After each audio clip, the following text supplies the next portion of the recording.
도쿄 시부야의 고층 빌딩 사무실 오후 3시. 대형 스크린에서 흘러나오는 뉴스가 사무실 전체를 긴장으로 물들이고 있었습니다. 일본 여성들의 한국 남성과의 국제 결혼이 급증하고 있으며 특히 20대 후반에서 30대 초반 여성들의 이주가 두드러지게 나타나고 있습니다. 아나운서의 차분한 목소리가 사무실을 가득 채웠죠. 야마다 쇼고는 모니터 앞에서 미간을 찌푸렸습니다. 36세, 도쿄 굴지의 종합상사 과장으로 승진한 지 얼마 안 된 그였어요. 검은 정장 차림새도 흐트러짐 없이 단정했고 책상 위 서류들도 완벽하게 정리되어 있었습니다. 하지만 지금 그의 얼굴엔 당혹감이 역력했어요. 나 결혼해. 어젯밤 여동생 유키가 던진 말이 아직도 귓가에 맴돌고 있었거든요. 28살인 유키는 도쿄 시내 유명 백화점에서 근무하는 똑똑하고 독립적인 여성이었습니다. 그런 유키가 갑자기 결혼 이야기를 꺼낸 것도 놀라웠는데 상대방이 한국 남자라니요. 아버지께서 뭐라고 하시겠어? 쇼고가 물었을 때 유키의 대답은 더욱 충격적이었어요. 이미 말씀드렸어. 아버지도 어머니도 반대하시지만 나는 혜준 씨와 결혼할 거야. 혜준. 그 이름조차 낯설게 느껴졌습니다.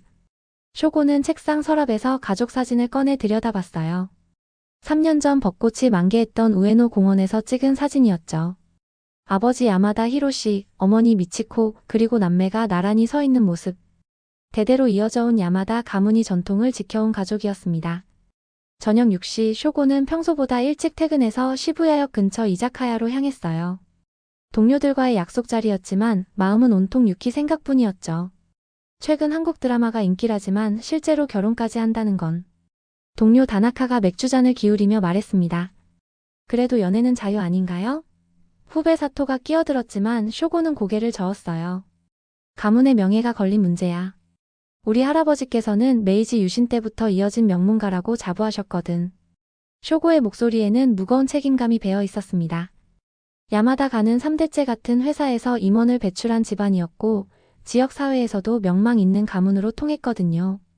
집으로 돌아가는 전철 안에서 쇼고는 창밖을 바라보며 생각에 잠겼어요. 네온사인들이 빠르게 지나가는 도쿄의 밤 풍경을 보면서도 머릿속은 복잡하기만 했죠. 유키가 정말 행복할까? 아니면 순간의 감정에 휩쓸려 잘못된 선택을 하는 건 아닐까? 의문이 꼬리에 꼬리를 물고 이어졌습니다. 다음 날 아침 쇼고는 평소보다 30분 일찍 일어나 아버지께 전화를 걸었어요. 아버지, 유키 일로 상의드릴 게 있습니다. 히로시의 목소리는 평소보다 침울했어요. 어젯밤 유키와 긴 얘기를 나눴지만 완고하더구나. 그 한국 청년을 꼭 만나보겠다며 우기고 있어. 그럼 제가 직접 한국에 가서 확인해 보겠습니다. 쇼고의 제안에 히로시는 잠시 말이 없었어요. 네가 갈 필요까지 있을까? 아버지, 이건 우리 가문의 명예가 걸린 문제예요. 유키가 어떤 환경에 들어가게 되는지, 그 남자가 정말 믿을 만한 사람인지 직접 확인해야죠. 오후에 쇼고는 회사에 3일간 연차를 내고 한국행 항공편을 예약했습니다. 비서 미사키가 놀란 표정으로 물었어요. 과장님, 갑자기 한국 출장이세요? 개인적인 일이야. 중요한 가족사라서. 쇼고는 간단히 답했지만 속으로는 이상한 떨림을 느끼고 있었어요. 저녁 식사 자리에서 쇼고는 부모님께 자신의 계획을 설명했습니다. 3일 동안 서울에 머물면서 유키의 약혼자와 그 가족들을 직접 만나보겠어요. 우리 가문에 걸맞은 사람인지 유키가 행복하게 살 수 있는 환경인지 확인하고 오겠습니다. 미치코가 걱정스러운 표정으로 말했어요. 쇼고야, 너무 편견을 갖고 가는 건 아닐까? 유키가 선택한 사람인데. 하지만 쇼고의 마음은 이미 굳어져 있었죠. 어머니, 결혼은 감정만으로 하는 게 아니에요. 특히 국제 결혼은 더욱 신중해야 하고요. 그날 밤 쇼고는 한국에 대해 인터넷 검색을 했어요. 경제 성장률, 사회 지표들을 살펴봤지만 여전히 의문은 해소되지 않았습니다. 왜 일본 여성들이 한국으로 몰려가는 걸까? 검색 결과는 대부분 한국 남성들의 가정적인 면이나 여성을 배려하는 문화를 언급했지만 쇼고는 반신반의했어요. 짐을 싸면서 쇼고는 작은 캠코더를 가방에 넣었습니다. 기록으로 남겨서 유키에게도 보여주자. 객관적인 현실을 말이야. 그의 계획은 명확했어요. 한국의 실상을 파악해서 유키의 잘못된 환상을 깨뜨리는 것. 그것이 가족을 위한 일이라고 확신했거든요. 인천공항에 도착한 쇼고는 첫 순간부터 예상과 다른 광경에 당황했어요. 공항 직원들의 친절한 안내, 질서정연한 시설들이 생각보다 인상적이었거든요. 생각보다 깔끔하네. 속으로 중얼거리며 입국 수속을 마쳤습니다. 지하철을 타고 서울 시내로 향하는 길, 쇼고는 캠코더로 주변을 촬영하기 시작했어요. 지금 서울 지하철에 타고 있는데 도쿄 지하철과 별반 다르지 않아 보인다. 하지만 곧 그의 시선을 사로잡는 장면이 펼쳐졌어요. 한 젊은 남성이 임신부에게 자리를 양보하고 또 다른 중년 남성은 무거운 짐을 든 할머니를 도와드리는 모습이었죠. 일본에서도 볼 수 있는 광경이야. 쇼고는 애써 무덤덤하게 중얼거렸지만 뭔가 다른 느낌을 받고 있었어요. 명동에서 내린 쇼고는 호텔로 향하는 길에 재래시장을 지나게 됐습니다. 그곳에서 목격한 장면은 더욱 인상적이었어요. 과일 가게 아주머니가 외국인 관광객에게 과일을 하나 더 덤으로 주며 한국 와서 맛있게 드세요라고 말하는 모습이었죠. 서비스 차원에서 하는 거겠지. 쇼고는 냉정하게 판단하려 했지만 그 아주머니의 진심 어린 미소는 연출이라고 보기엔 너무 자연스러웠어요. 캠코더를 통해 그 장면을 담으면서도 묘한 감정이 밀려왔죠. 저녁에 쇼고는 유키로부터 연락을 받았어요. 오빠 한국 잘 도착했어? 내일 혜준 씨를 만날 수 있게 약속 잡아뒀어. 알겠어. 그런데 유키야, 나는 너를 말리려고 온 거야. 그것만은 분명히 해둘게. 유키의 웃음소리가 전화기 너머로 들려왔어요. 오빠는 정말 고지식해. 만나보면 생각이 바뀔 거야. 호텔 방에서 쇼고는 오늘 촬영한 영상들을 확인해봤어요. 공항에서부터 시장까지 자신이 포착한 장면들을 다시 보니 뭔가 복잡한 기분이었죠. 그래도 아직 하루밖에 안 지났어. 성급하게 판단하면 안 돼. 내일 만날 혜준이라는 청년에 대한 궁금증이 커져갔습니다. 다음 날 오전 쇼고는 홍대 근처 카페에서 혜준을 만났어요. 유키가 중간에서 소개해준 자리였죠. 혜준은 생각보다 평범한 외모의 29세 청년이었습니다. 키는 175cm 정도, 단정한 셔츠 차림에 긴장한 기색이 역력했어요. 안녕하세요. 유키 씨의 오빠분이시죠? 저는 박혜준입니다. 혜준의 정중한 인사에 쇼고는 차갑게 고개만 끄덕였어요. 쇼고입니다. 앉으세요. 어색한 침묵이 흘렀지만 혜준이 먼저 입을 열었죠. 혹시 커피는 어떤 걸 드실까요? 여기 원두커피가 맛있어요. 혜준의 배려에 쇼고는 살짝 당황했어요. 예상했던 건 거만하거나 경솔한 모습이었는데 혜준은 오히려 조심스럽게 상대방을 배려하고 있었거든요. 유키와 어떻게 만났습니까?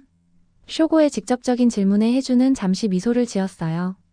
작년 봄에 서울국제도서전에서 만났어요. 저는 출판사에서 일하고 있거든요. 유키 씨는 일본 관광객으로 왔다가 길을 잃어서 도와드린 게 인연이 됐죠. 출판사요? 쇼고는 예상 밖의 답에 놀랐어요. 혜준은 대학에서 문학을 전공하고 지금은 작은 출판사에서 편집자로 일하고 있다고 설명했죠. 월급은 많지 않지만 좋은 책을 만드는 일이라 보람을 느끼고 있어요. 대화가 이어지면서 쇼고는 혜준의 진솔함에 점점 당황하기 시작했어요. 혜준은 자신의 경제적 형편을 솔직히 털어놓았고 유키와의 결혼에 대해서도 제가 부족한 점이 많아서 걱정이라며 겸손한 태도를 보였거든요. 유키를 행복하게 해줄 자신이 있습니까? 쇼고의 핵심적인 질문에 혜준은 잠시 고민하다가 대답했어요. 자신 있다고 말하면 거짓말일 것 같아요. 하지만 유키 씨를 진심으로 사랑하고 평생 소중히 여기겠다는 마음만은 확실해요. 카페를 나서면서 쇼고는 복잡한 심정이었어요. 혜준을 깎아내릴 구실을 찾으려 했는데 오히려 그의 성실함과 진정성에 감동받고 있었거든요. 하지만 이건 겉모습일 뿐이야. 더 자세히 알아봐야 해. 스스로를 다독이며 호텔로 돌아갔습니다. 이튿날 저녁 혜준의 부모님 댁을 방문하게 된 쇼고는 서울 외곽의 한 아파트 단지로 향했어요. 혜준의 아버지 박철수는 50대 중반의 온화한 인상을 가진 분이었고 어머니 김영희는 정성스럽게 준비한 음식으로 쇼고를 맞아주었습니다. 일본에서 오느라 고생 많으셨습니다. 저희 혜준이가 유키양을 정말 좋아해서 늘 이야기하거든요. 영희의 따뜻한 말에 쇼고는 어색하게 미소를 지었어요. 식탁에 차려진 음식들이 생각보다 정성스러워 보였죠. 식사를 시작하려는 순간 쇼고는 놀라운 광경을 목격했어요. 혜준의 아버지 철수가 자연스럽게 밥을 나눠주고 어머니와 함께 음식을 나르는 모습이었거든요. 일본의 전통적인 가정에서는 상상하기 어려운 장면이었죠. 아버님께서 직접 설거지도 하세요? 쇼고가 조심스럽게 물었을 때 철수는 웃으며 대답했어요. 당연하죠. 집안일은 가족 모두가 함께 하는 거 아닌가요? 특히 아내가 직장에 다니는데 혼자 다 하게 할 순 없죠. 영희는 병원에서 간호사로 근무하고 있었고 철수는 그것을 자랑스러워했어요. 우리 아내가 환자들을 정말 잘 돌봐줘요. 저보다 월급도 많이 받고요. 부부가 서로를 존중하고 배려하는 모습에 쇼고는 말문이 막혔어요. 저녁 식사 후 가족들이 함께 설거지를 하는 모습을 보며 쇼고는 캠코더를 들어 조용히 촬영했어요. 혜준과 철수가 자연스럽게 그릇을 닦고 영희와 함께 정리하는 장면이었죠. 이게 연출이 아니라 일상이라는 거야? 특히 인상 깊었던 것은 혜준이 어머니께 오늘 하루 어떠셨어요? 라며 안부를 묻는 모습이었어요. 영희는 병원에서 있었던 일들을 자세히 들려주었고 가족 모두가 진지하게 들어주었죠. 쇼고는 자신의 가정을 돌아봤어요. 언제부터인가 가족 간의 대화가 줄어들고 각자의 일상에만 매몰되어 있었던 것 같았거든요. 혜준아, 유키씨 가족들께도 이렇게 잘해드려야 한다. 영희의 당부에 혜준은 당연하죠. 어머니라며 고개를 끄덕였어요. 그 순간 쇼고는 묘한 감정에 휩싸였어요. 자신이 찾아온 목적을 잊을 정도로 따뜻한 분위기였거든요. 3일째 아침 예상치 못한 비가 내리기 시작했어요. 쇼고는 우산을 준비하지 못한 채 호텔을 나섰다가 버스 정류장에서 발이 묵혔습니다. 비가 점점 세게 내리는데 우산은 없고 택시는 잡히지 않고 있었죠. 우산 없으세요? 뒤에서 들려온 목소리에 쇼고가 돌아보니 20대 초반으로 보이는 한국 청년이 우산을 내밀고 있었어요. 저는 지하철역까지만 가면 되는데 같이 쓰실래요? 낯선 사람의 친절에 쇼고는 당황했어요. 괜찮습니다. 조금 기다리면. 쇼고가 사양하려 했지만 청년은 이미 우산을 펼치고 있었어요. 비 많이 와요. 감기 걸리시겠어요. 자연스러운 호의에 쇼고는 결국 우산 아래로 들어갔죠. 길을 걸으며 청년은 자연스럽게 대화를 이어갔어요. 일본 분이시죠? 관광 오셨어요? 네, 잠시 용무가 있어요. 쇼고의 짧은 답변에도 청년은 친근하게 서울의 명소들을 소개해 주었어요.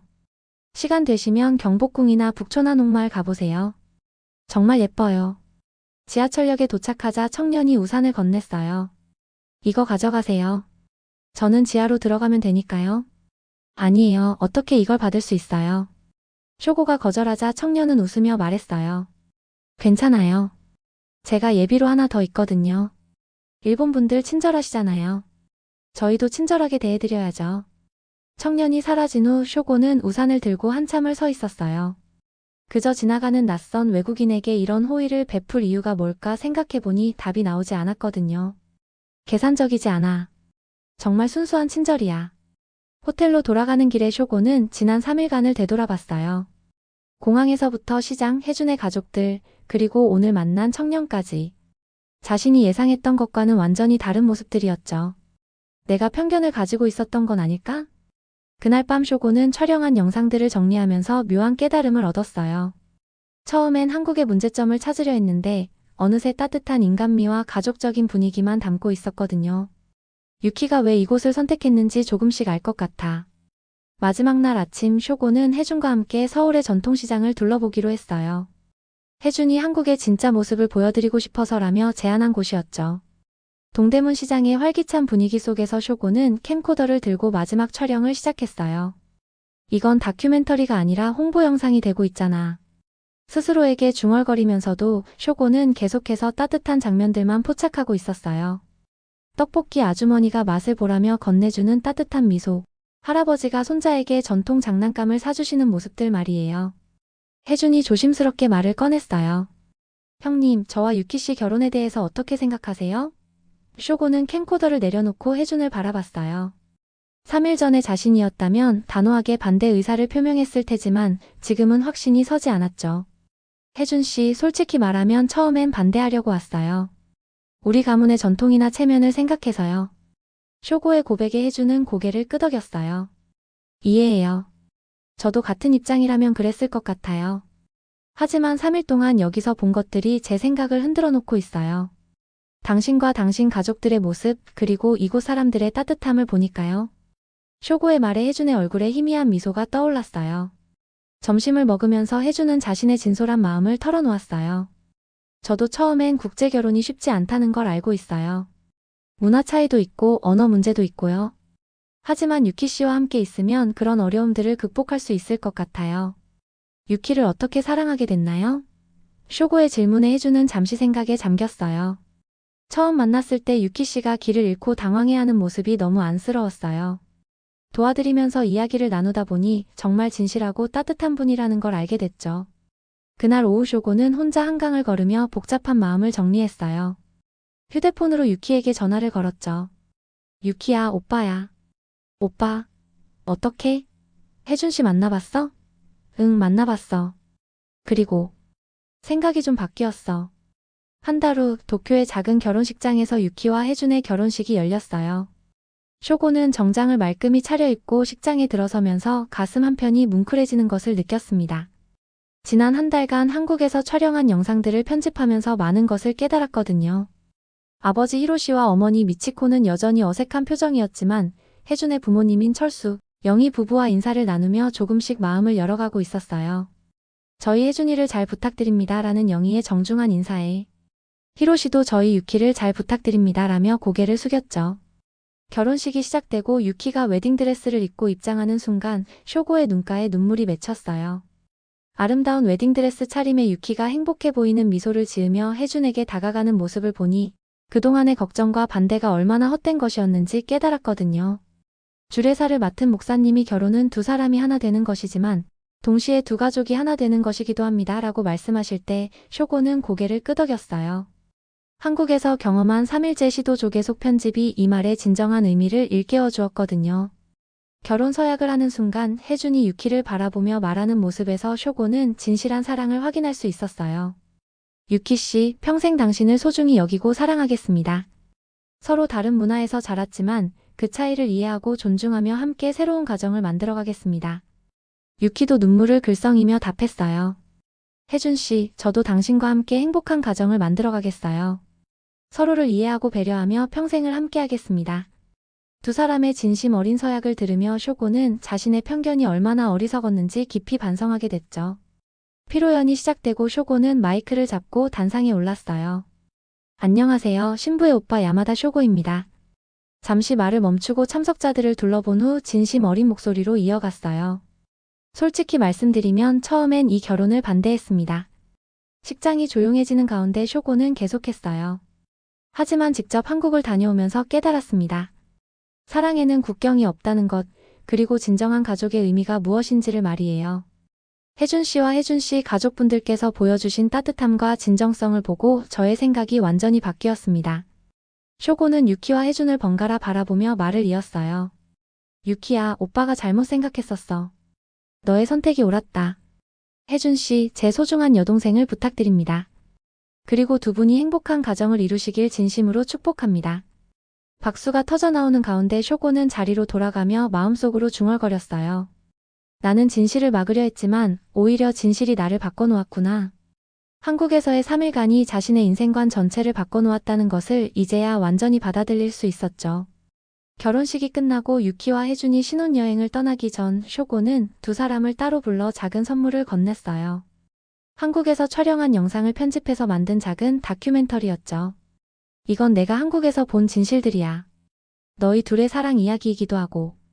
영상 속에는 혜준 가족의 따뜻한 모습들, 한국 사람들의 순수한 친절, 그리고 두 사람이 함께 걸었던 서울의 거리들이 담겨 있었어요.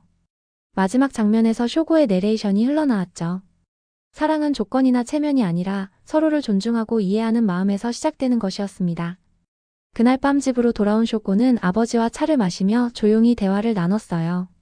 아버지, 저도 이제 결혼을 생각해봐야 할 것 같아요. 하지만 가문의 체면이나 조건보다는 진정으로 사랑할 수 있는 사람을 찾고 싶어요. 히로시는 찻잔을 내려놓고 아들을 바라봤어요. 쇼고야, 내가 한국에서 무엇을 보고 왔는지 알 것 같다. 나도 오늘 결혼식에서 많은 것을 느꼈다. 중요한 것은 형식이 아니라 마음이구나.